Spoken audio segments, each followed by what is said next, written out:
You're watching Salina Media Connection. On October 10th, 2019, Daniel Craig, Outreach Coordinator for Tammy Walker Cancer Center, gave a presentation about vaping at the Smoky Hill Education Service Center in Salina. The presentation, entitled Smoking Smokeless E-Cigarettes, Vape, and Juul, lasts about an hour. If you Google it, all right, good morning. Good morning. My name is Daniel Craig, and I work at Tammy Walker Cancer Center, and I'll be the facilitator for today's workshop. We'll start off looking at combustible tobacco products and chewing tobacco, smokeless tobacco products. I think just we can use the lessons that we've learned from how we've addressed those in the past to really help inform how we can address electronic cigarettes, vape products, Juul products. Just a little bit of background about myself. I was born and raised here in Salina County, southeast of Salina. I have a health promotion background in terms of college, and I'm certified through Mayo Clinic as a tobacco treatment specialist. So I worked at CKF Addiction Treatment for 12.5 years, and then I've been at Tammy Walker Cancer Center for about 5 months. So maybe just kind of for my benefit, if we could just really quickly just have everyone tell me your name, kind of the school district, and maybe kind of one reason why you came to the workshop. That'll kind of help me as I tailor some of the activities throughout today. So go ahead, sir. I'm Travis Rogers. I'm the principal at Marion High School. I'm here just to learn more about how we can better educate our kids. Aaron Holberg, Superintendent at Marion. I think obviously it's an epidemic. About 6 grade with a vaping device, so just trying to be more information. Mike Sanders, Superintendent, K-12 Principal, and Advocate of the schools. Same. Charlene Luker, School Nurse for Lakeside Schools. My own health education for the students. I'm Casey Walsh. I'm the FACS teacher and FCCLA advisor. And I just want to take this back to our students and possibly create a start at our school. I'm Barbara Beckner from Otis Bison. I teach FACS, and I just want to find out what I can tell the kids to help them see what they're getting involved with. Scott Lee, I'm an assistant principal at Central High School across the street. And same kind of reasons as everybody else is here. It's in our building, and we want to figure out how to help kids not do it. Bonnie Welty, I'm the principal at Lakewood Middle School here in Salina. And yeah, same thing, just how can we help our kids? Dean Heckathorn, I'm a counselor at South Middle School here in Salina. And kind of the same thing, not only the students, but also how to help the families. Casey Sackett, I'm Principal Boyd. I'm here to be educated. Shelby Dixon, I'm a school counselor for Smoky Valley, and again, I just want to be educated on the topic. Jeremiah Thornton, Drug Prevention, South High School here in Salina. Just seeing if there's anything new.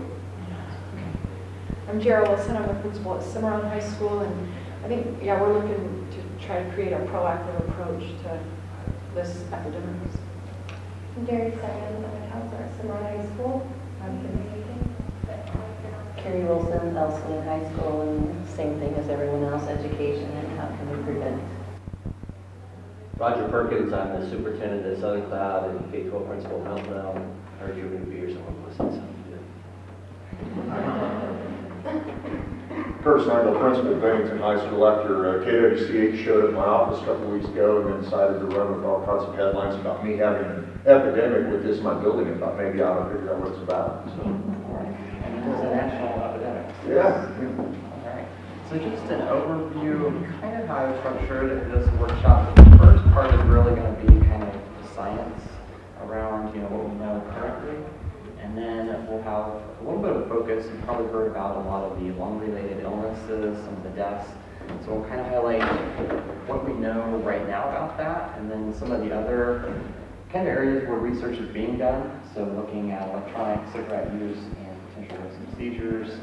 Some of those things where studies are still kind of being done. And then the last part's really going to be more where we have a lot of structured activities. So looking at how can we educate parents, looking at how can we educate our youth, looking at what elements do we want to have in tobacco-free policy, what's the role that schools can play in the broader community efforts to address electronic cigarettes. All right, and so just a couple of quick learning objectives. Just want to help everyone understand kind of the difference between a combustible product like a cigarette and then newer electronic cigarettes. Look at what are some of the potential health risks, particularly for youth, from using these products.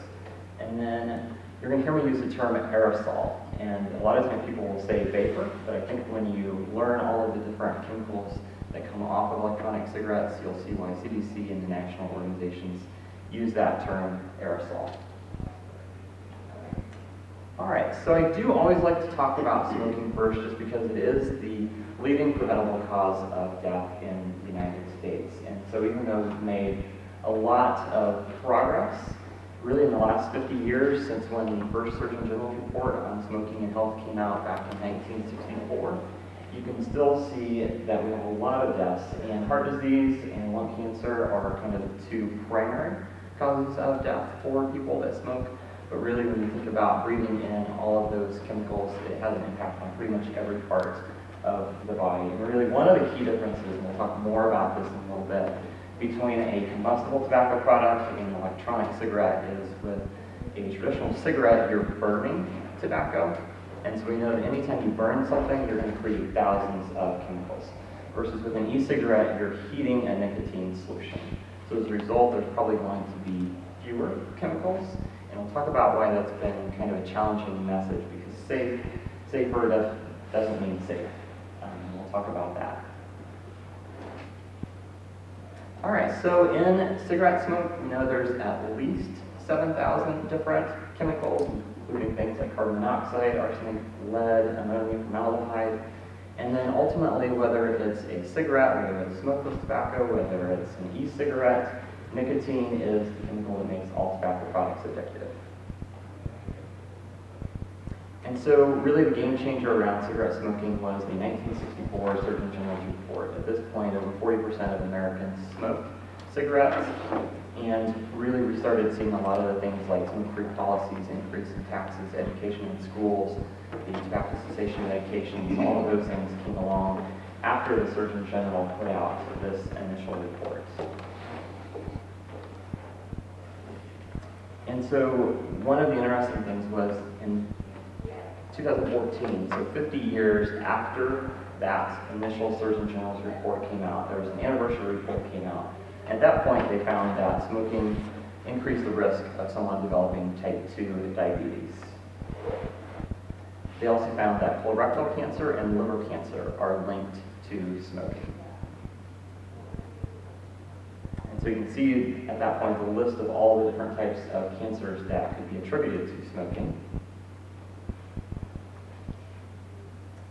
And so just kind of a summary of some of the key points from that Surgeon General's report. We know that there's no safe level of exposure to tobacco. And this is really what's driven a lot of the smoke-free policies.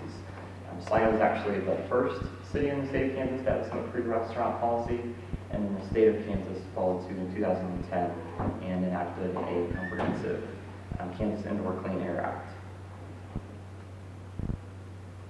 You know that secondhand smoke contributes to about 41,000 deaths among non-smoking adults each year and can be linked to a lot of the same problems like stroke and lung cancer that smoking is. And then we know that cigarettes are designed for addiction. So the design and contents of the product make them more attractive and make them more addictive than ever before. And we'll talk about this more when we look at e-cigarettes, but one of the things that determines how easy it is to become addicted to the product is how quickly can you get that drug to the brain. And with cigarettes, we know you get nicotine to the brain in about 7 to 10 seconds.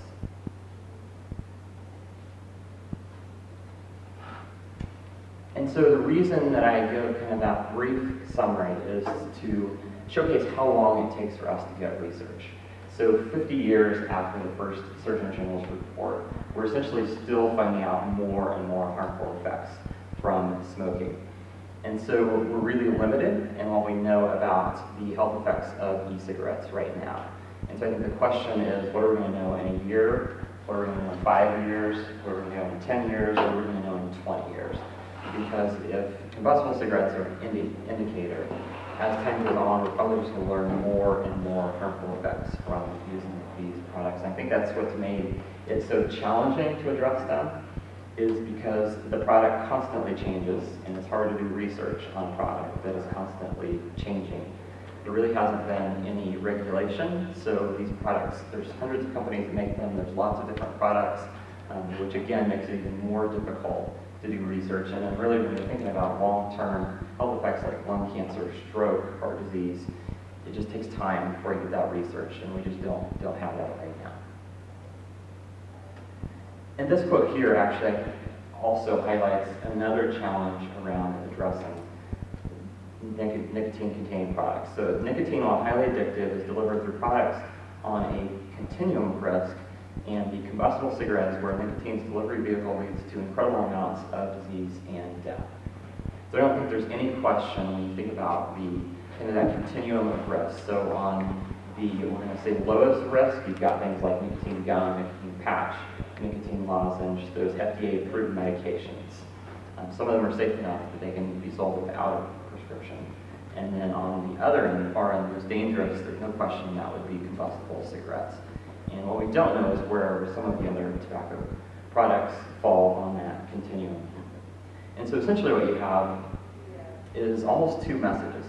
So if you have an adult that has tried to quit smoking and they have not been successful in quitting smoking, what the research and the national organizations would say, if you could get that adult to completely switch 100% to electronic cigarettes and never ever smoke another combustible cigarette, it would probably reduce their level of risk. However, the other challenge is that we're seeing a lot of youth who have never used any form of tobacco product are starting to use these products. And so it's almost two messages. So the message to adults is, we prefer that you use a nicotine replacement therapy product because they're FDA approved, FDA regulated. However, if you just absolutely cannot quit smoking, if you were to completely switch to electronic cigarettes, you would probably reduce your level of risk. However, we still want you to make a plan to eventually quit using e-cigarettes. So that's one message. And then the second message is, for youth, young adults, pregnant women, and for adults that have never smoked, we don't want you to start using these products. And so you can see how there can be confusion around considering these products safe. All right, so we mentioned again, cigarettes get nicotine to the brain in about 7 to 10 seconds. And I just kind of threw in this slide. I wasn't quite sure where to put it, but one thing we do know with the use of combustible tobacco products is, even though we've made a lot of progress in terms of our overall smoking rates in this country, there's still groups that are disproportionately affected by the use of cigarettes. And so about 40 to 44% of all cigarettes smoked are smoked by someone with a substance use disorder or a mental health disorder. And you can see some of the other groups that have higher than kind of the normal rates of smoking. So there's still a lot of work that we need to do when we think about how do we help these groups reduce tobacco use rates.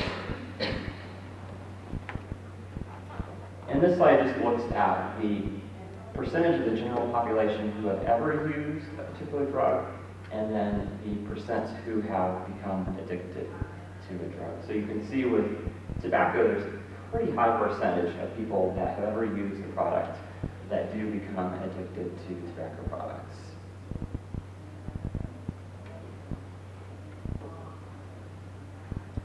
And so I do like to just briefly cover smokeless tobacco. It's probably an area that we don't focus on as much, but I know particularly when we get calls from rural schools, we'll get a lot of questions around smokeless tobacco products, and we'll look at the role of flavors, but that is one difference. So with combustible tobacco products like cigarettes, the only flavor that's allowed is menthol, or basically a traditional tobacco flavor. Whereas when you think about smokeless tobacco products, when you think about electronic cigarettes, there's really no restrictions on flavors. So with smokeless tobacco, there's actually more nicotine in smokeless tobacco than there is even in cigarettes. Some of the other health risks, cancer, we particularly think of things like your mouth, throat, and then we'll talk about some of the products like snus, which are designed to be a spitless product, which sometimes you swallow, and that adds a whole other element of risk involved.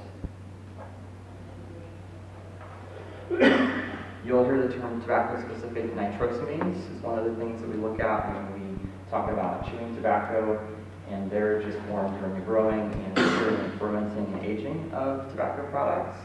And then there can also be some harmful metals as well in smokeless tobacco products.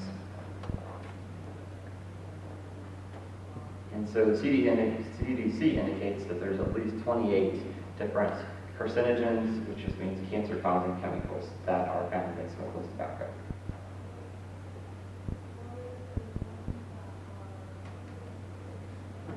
All right, and so again, Sim and Barry, Apple, you just kind of go through a list of different flavors, and a lot of times youth will start with a flavored product, and then maybe they'll move on to a product that isn't flavored or that may have more nicotine. So 3 main types of chewing tobacco. You've got, or smokeless tobacco rather, you've got chewing tobacco, snuff, and you've got some of your dissolvable products. And so chewing tobacco can either be loose leaf, which is the picture would be on the left-hand side, and then, or plug chewing tobacco, which would be the picture on the right. In terms of snuff, a lot of times it'll come, the moist snuff, which is the most commonly used, will be packaged in round cans, and then snus is the one that I referred to, developed over in Sweden, and it's basically a spitless tobacco product. A lot of times you'll see it in kind of a small mini fridge because they typically will keep that product refrigerated.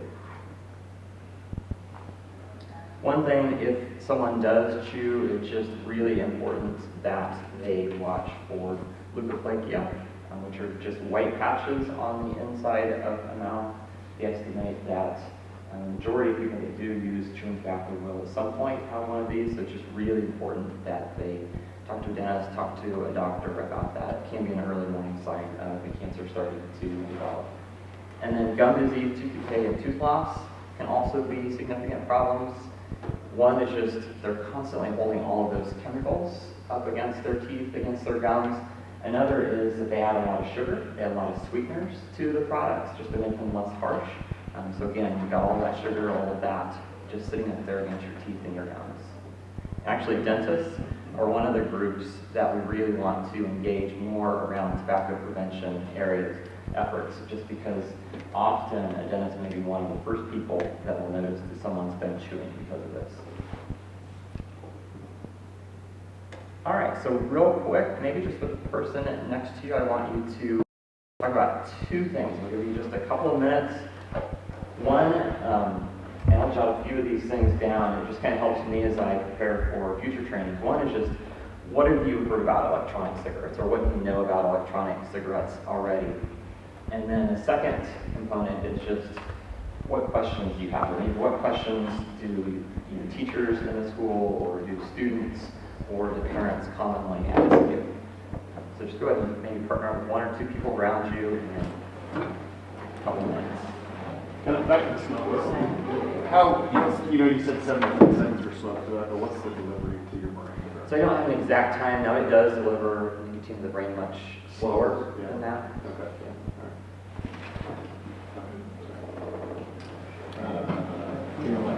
I'm Shelby. What's your role here? Smoky Valley.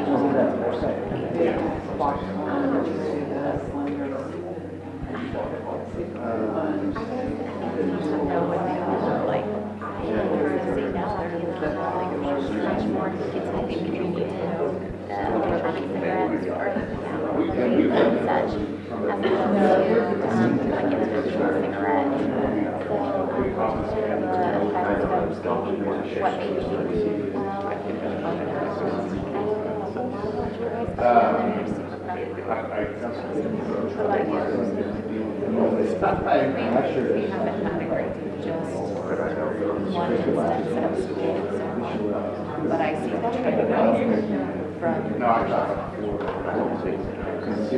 Right, you just said one. So I don't know how many.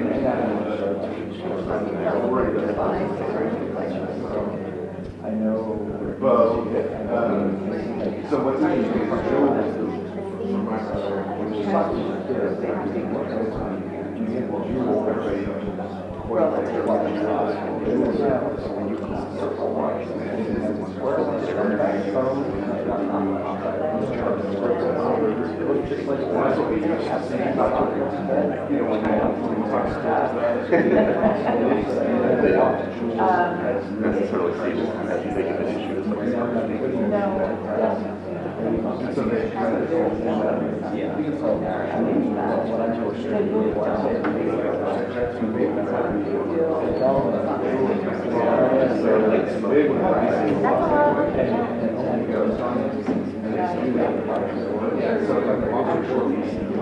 Well, then what do you do after you find them? Then like what's the next step? Because obviously a lot of times they're allergic to it,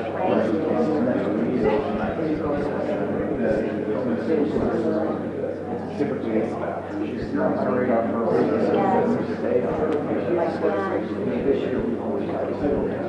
it doesn't look like this? Interesting.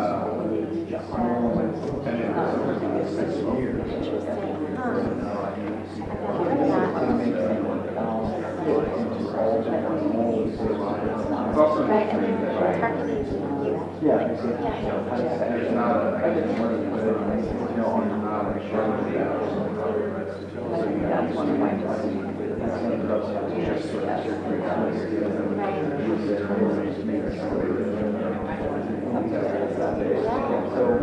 They're discreet, and then there's not the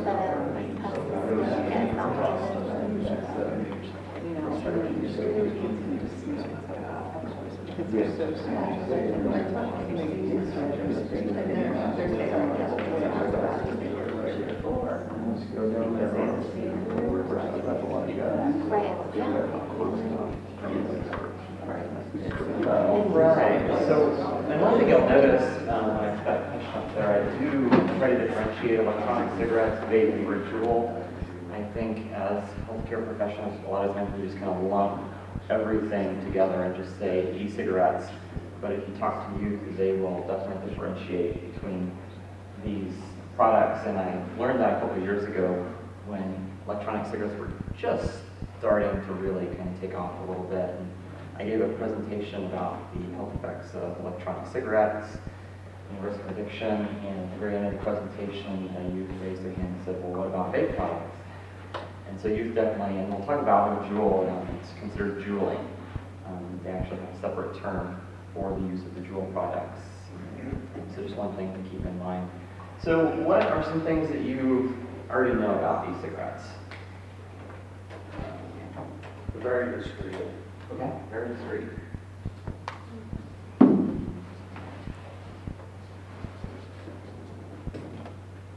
They're easy to get. Okay, easy to get.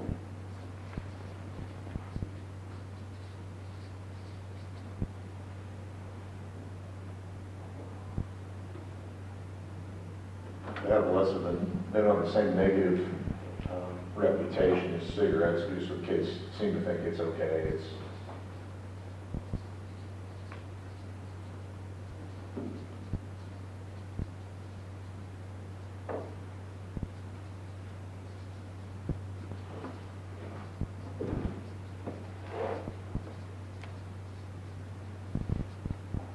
because of it being unregulated, I think they think, since it's not regulated, it can't be that bad. So it's okay. Well, and all the ads and everything are so targeted at youth as opposed to adults. There's nothing.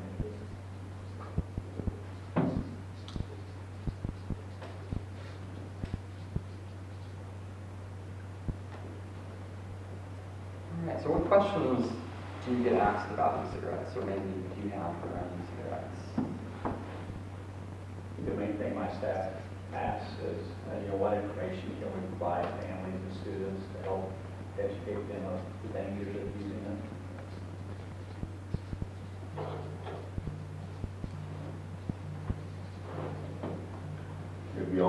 Beyond the obvious with the nicotine addiction would be, what are some of the actual negative consequences of using it?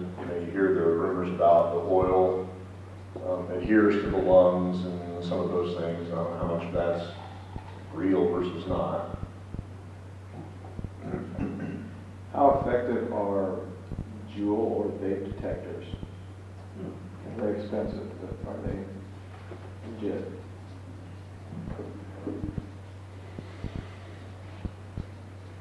We have a lot of people that want to know if there's THC in them,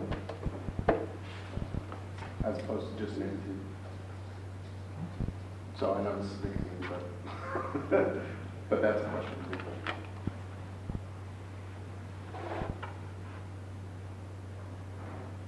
All right, well, hopefully we will answer at least some of these questions as we kind of go along, and we'll refer back to this kind of towards the end and make sure that we do. The only one that I don't have a lot of research around would be the vape detectors, and so that's something I have to do a little more research on, but we are starting to get questions from schools on that. Is anybody using them for like fly sense? There's like fly sense, there's halo detectors. Yeah. There's 2 or 3 different, but they're $1,000 a piece, and it's 10 to 15 square feet, which is a very small area. All right, well, I will definitely do some more research, and then I do have my business cards, so if anybody wants, follow-up information, like that, go ahead and take that and get back with you. So I just want to cover a little bit, just kind of basic information around electronic cigarettes, and then we'll look more kind of at specific products like Juul. So essentially, e-cigarettes produce an aerosol by heating a liquid, and typically that liquid is going to contain nicotine.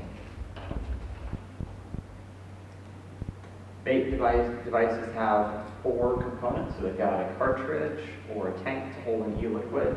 They've got a heating element that's referred to as an atomizer. They've got a battery, and then they've got a mouthpiece to inhale. And there's a diagram of just kind of a typical e-cigarette, although there are a lot of different products.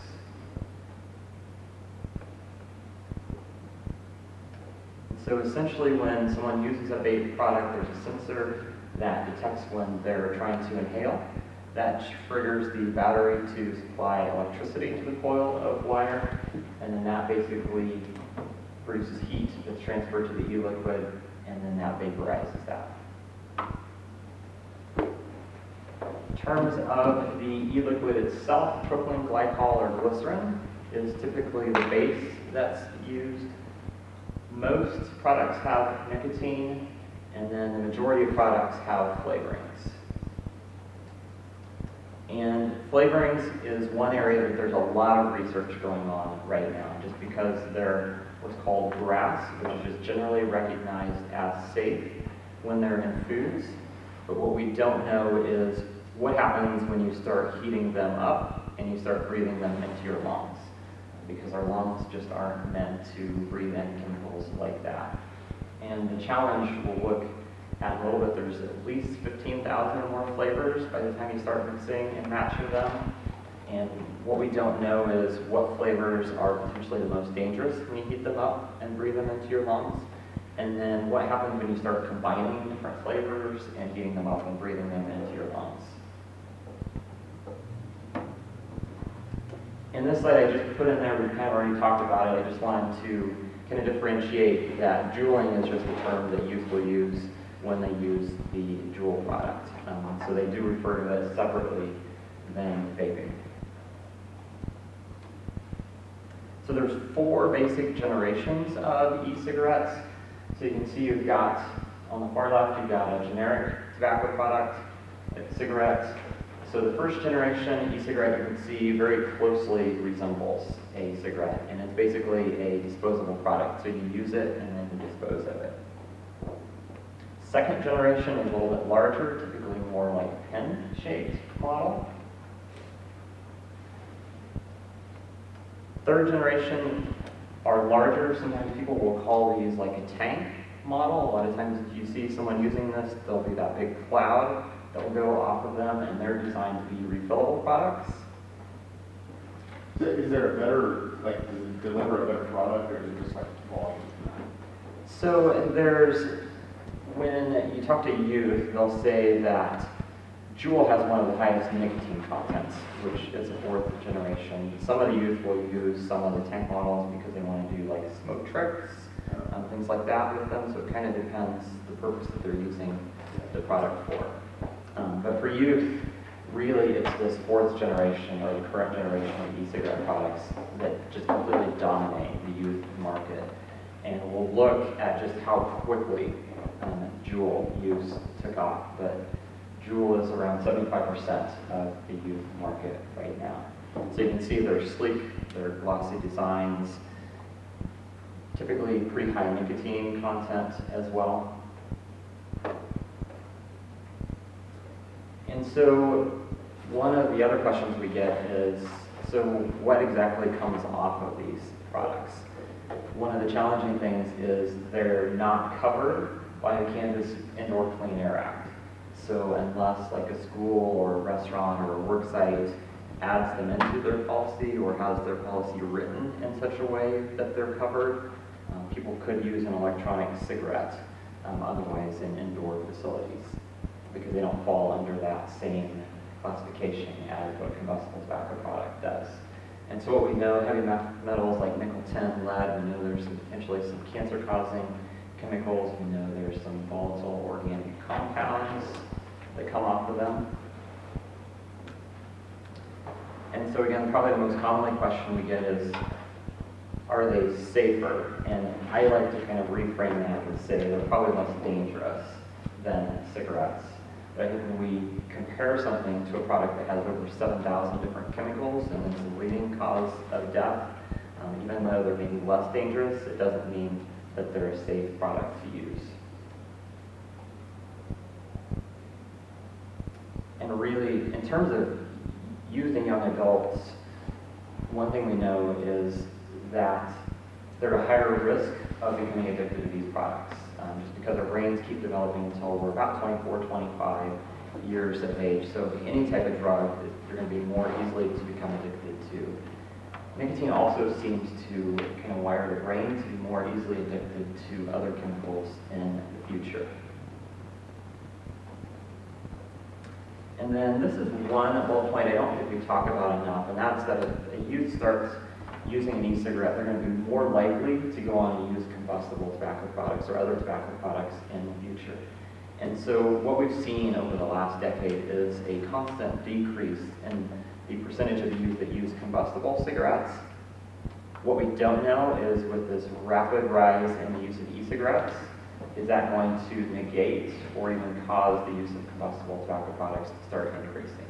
And I think that's something we really need to keep our eye on, because what a lot of the studies say is that youth are probably about 4 times more likely to go on and use combustible tobacco products if they start using an e-cigarette.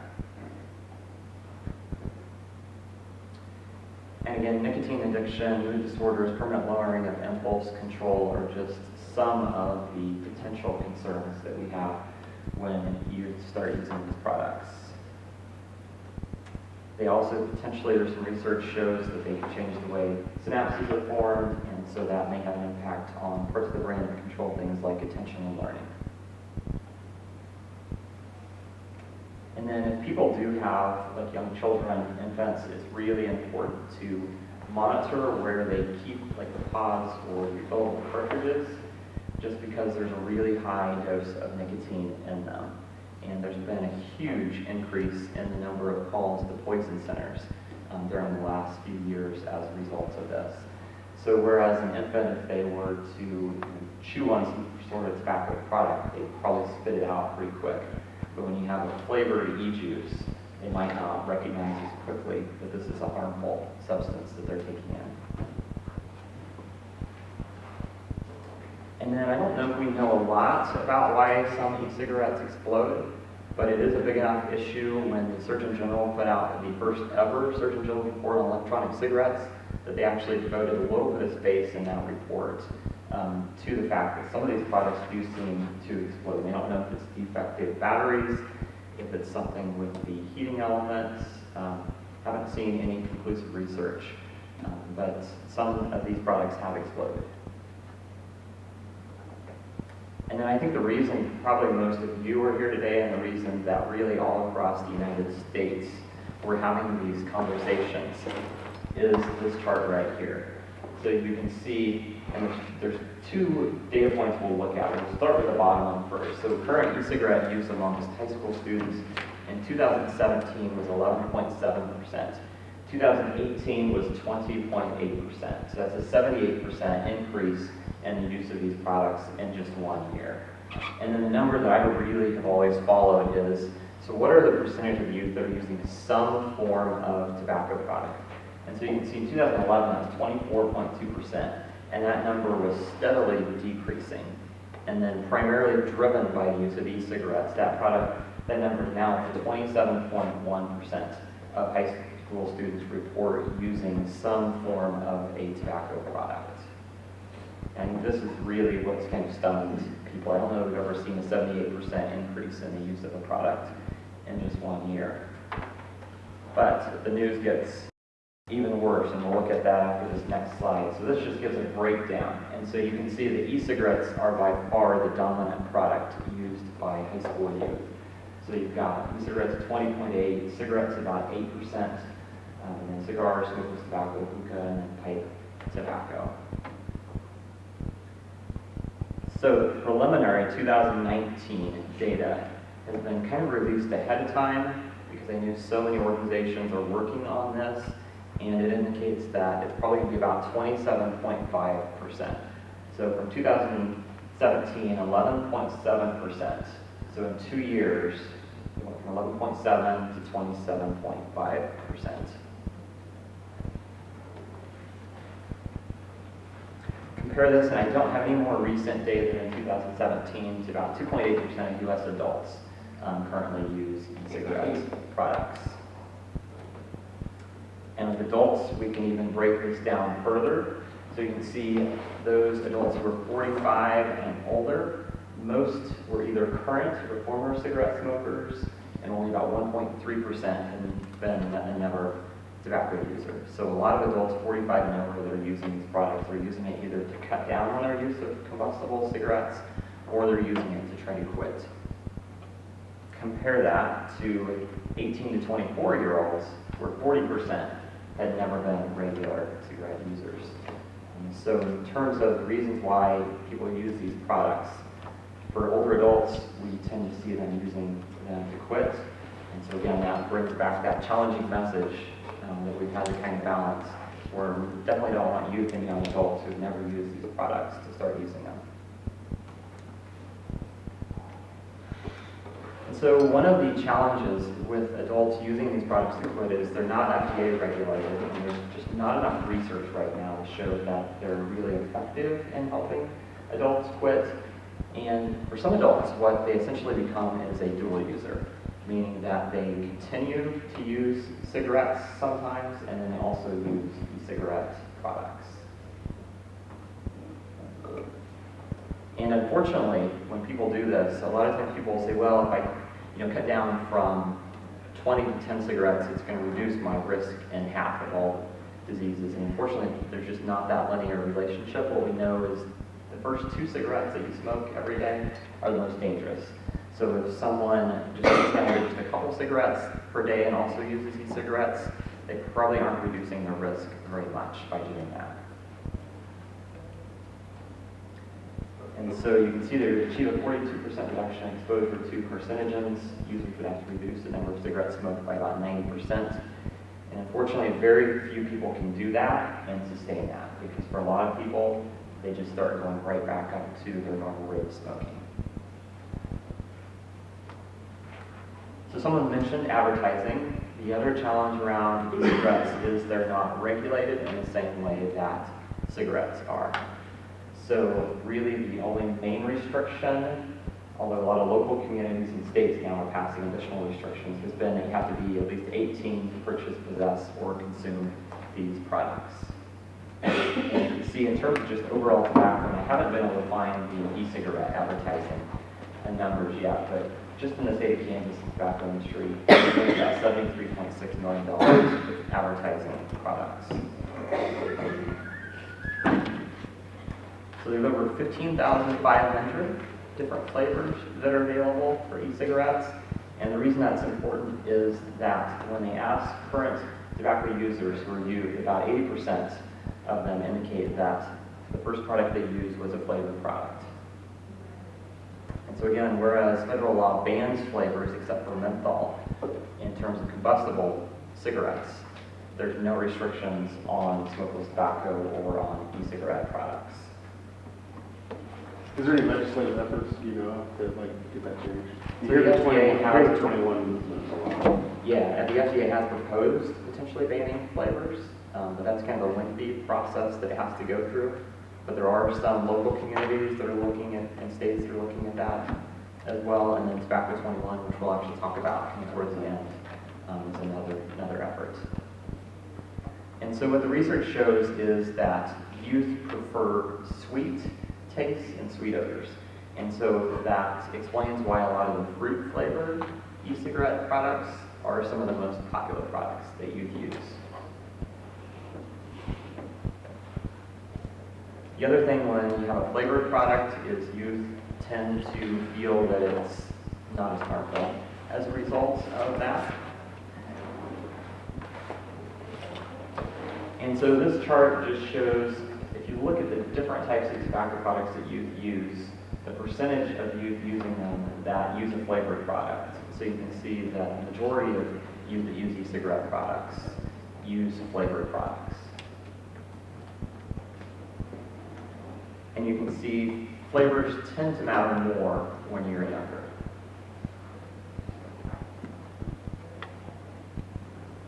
And when they ask youth if flavoring is a primary reason for you using these products, you can see with e-cigarettes, over 80% indicate that it is one of the primary reasons that you use the products. So Juul.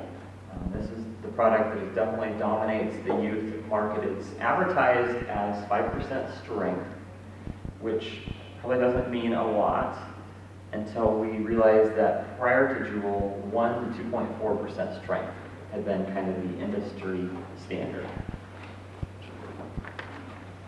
And so this is hopefully a stat that you're starting to hear. A lot of national groups are really pushing this stat just to highlight how much nicotine is in one of these Juul pods. One Juul pod has as much nicotine as one pack of cigarettes. And this chart just illustrates the rapid growth of Juul. So you can see in August of 2017, they had 24% of the e-cigarette market. By October of 2018, they had 75% of the e-cigarette market. Now that has leveled off a little bit. You may have seen that Juul does not sell all of the flavors that they used to in the past. And so their market share is kind of flatlined, even decreased just a little bit. One of the things earlier in the year you may have read about was Altria, which is one of the big tobacco companies, purchased a 30% stake in Juul for $12.8 billion.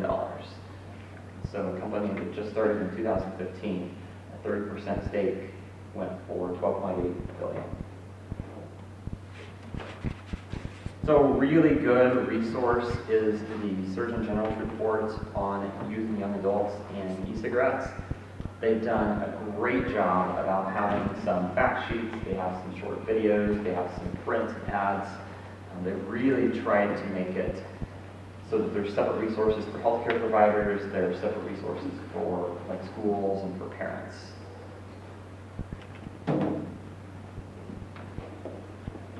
And again, I think just when we're talking to youth, some of the key things is we just don't know what the impact of breathing these chemicals in over time is going to be. There's really no long-term studies on these. And then just because they're a really novel electronic device, they can be easily marketed to youth as a result of that. again, we kind of have to balance that a little bit with the message to adults, which is that if a person completely switched to the use of these products, it might reduce their level of risk. But then just making sure that we can let youth, young adults, pregnant women, and those who've never used tobacco products know that we definitely do not want them to start using these products. And then another area that there's a lot of effort around is the aerosol that comes off of these products. So there are more and more communities across the nation that are adding these into their city smoke-free policies, or even looking at maybe adding them into their state smoke-free policies, just because, again, we don't know what the impact for other people breathing those in are going to be. And so I don't have a lot of information about this new product yet. It's called IQOS, and it's basically heat not burn. And so you might remember with combustible tobacco products, you're burning tobacco. With e-cigarettes, you're heating a nicotine solution. With these new IQOS products, you're heating tobacco. So it's similar to a cigarette in that you're actually using tobacco, but you're heating it instead of burning it. And so they were launched in Japan and Italy in 2014. And the FDA gave them permission to start marketing and selling their products in the United States in April of 2019. So essentially, they're going to heat tobacco sticks up to about 350 degrees, and that differs from, say, a traditional cigarette, which heats up to about 600 degrees Celsius. They've got a holder, they've again got kind of a tobacco stick in there, and then a charger. One of the interesting things is they're not going to be able to be marketed like electronic cigarettes because they contain tobacco, which means they're going to fall under the same advertising and marketing restrictions as a combustible tobacco product. So they're not going to have kind of the ability to market them anywhere that they want. And then just real briefly to kind of wrap up this first segment, I do want to just talk about, so how do we help youth quit? And so first, we're going to look at how do we help adults quit? Because there's a lot of research, we've been doing that for a lot of time. And then we're going to talk about, so what are some of the unique challenges when we try to help youth quit? And so what we know is that quitting smoking is very hard. So if an adult really wants to quit, and they have no counseling, they have no medication, no support, there's going to be greater than 95% relapse rates. So essentially, if you have 100 people that really want to quit and get no support, at the end of 1 year, probably less than 5 will have been successful in staying quit. And so when we think about treating a tobacco addiction, there's really the physiological component, so the addiction to nicotine. And so we have 7 FDA-approved medications, 5 which actually contain nicotine that can help with that. And then there's the behavioral, which is just that habit of using tobacco. And that includes things like association. So people always smoke first thing in the morning with a cup of coffee, while they're on the phone, while they're driving, after a meal. And really, for most people, we find if they can quit for more than a couple of weeks, it's probably more the behavioral component that's the challenge for them. And so what we know, if we can just get somebody into counseling, you're going to more than double success rates in quitting. And then if you can get them to do counseling and medication, you're going to double those success rates again. In terms of effectiveness, we know that Chantix is the only medication that's statistically significantly more effective than other medications. Now there are some side effects, potential side effects with Chantix, so it does have to be prescribed by a doctor. But if someone uses, say, the nicotine patch gum lozenge, they're going to more than double their success rates in quitting. The good news is if someone has, health insurance, if they have Medicaid, there's really good coverage. Most people have really good coverage for these medications. And in particular, we've really been trying to promote, about a year ago, the state of Kansas increased coverage for Medicaid in terms of tobacco cessation treatment. So it went from covering 1 round of treatment per year to 4 rounds of treatment per year. So if someone has Medicaid coverage, they've essentially got close to year-round coverage, because for most medications it's at least 12 weeks. So the challenge for youth is that none of the medications are FDA approved if someone's under the age of 18. So right off, one of the two most effective treatment modalities for adults may or may not be appropriate for youth. Now, I was just at a conference a couple weeks ago, and the FDA speaker indicated that there is some research being done just to see what is the effectiveness, versus what are the potential risks of giving youth, a nicotine replacement therapy product. So this is an area, particularly when you think of the youth using higher nicotine products like Juul, that they're definitely looking into, because it is very, very difficult for youth to quit using e-cigarette products. And so the Kansas Tobacco Quit Line is a wonderful free resource. It provides phone counseling. It provides an online program so you can text and chat with a quit coach. I think one challenge, there is actually a youth-focused program, so they have counselors that work specifically with youth. The challenge is they may or may not want to call a phone-based counseling program for help. And so Smoke Free Teen is an app-based program that youth can use. And again, for those of you that weren't in here, I offered to make just kind of a one-page kind of fact sheet of resources. I'll read my business card, so if you're interested in that, you can just email me and I can email that out to you. We don't have as much research around a lot of these new app-based programs, but I do think that that's kind of the way of the future in terms of tobacco cessation counseling. And what I'm really excited about in particular, it's still pretty new, but it was developed by the Truth Initiative. And if you see any of these really kind of clever anti-tobacco ads, you're probably seeing some Truth Initiative ads. They've been one of the leaders in getting out information around electronic cigarettes. And they partnered with Mayo Clinic. And so this is the first program that focuses completely on e-cigarettes, whereas a lot of the other programs in the past have been more kind of a tobacco cessation focus. This course was meant to focus completely around the specifics of quitting electronic cigarettes and focus completely on youth. So I think it can be a really good resource in the future. All right, and that kind of wraps up the kind of first part of the workshop. Any kind of questions around kind of science, what we know right now? I don't know if you're going to be talking about hookah use at any point. I don't have a lot of kids that do that, but I have a lot of kids that have older siblings and parents that do that. And that is an area that I am not really familiar with. Are we going to be covering that at all?